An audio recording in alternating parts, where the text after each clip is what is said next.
যশোর বিনোদনী park. এটা ক্যান্টনমেন্টের ভিতরে আপনারা দেখছেন। আমরা সুন্দর একটা লেক আছে এখানে, আমরা সেই লেকের পরে বসে আড্ডা মারতেছি।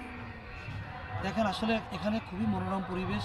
এই লেকটা দেখেন কত সুন্দর দেখা যাচ্ছে। দেখেন এই লেকটা আপনারা ক্যামেরায় দেখছেন, দেখতে থাকুন ক্যামেরায়।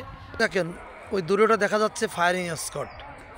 এটা আমাদের জনসাধারণের প্রবেশ নিষেধ। তার পাশেই 7 জন বীরশ্রেষ্ঠর মূর্তি করা আছে এবং লেকের এই যে আসা যাওয়ার জন্য যে ঝুলন্ত ব্রিজটা দেখছেন আসলে খুবই মনোমুগ্ধকর, যা আপনারা না আসলে মিস করবেন। আমরা পুস্তক সমিতির পিকনিকে আসছি এবং কি নয়ননির্মল দৃশ্য দেখেন। এই লেকটার চারিপাশটাই খুব সুন্দর দৃশ্য। আমাদের সনদবাবু দাঁড়ায় আছে, পাশে আর একটা বট গাছ আছে আপনারা দেখছেন এই যে, এবং পাশ দিয়েই রাস্তা দেওয়া আছে অবশ্যই এটা এরিয়ার বাইরে। ধন্যবাদ। মোহাম্মদ রেজাউল হক।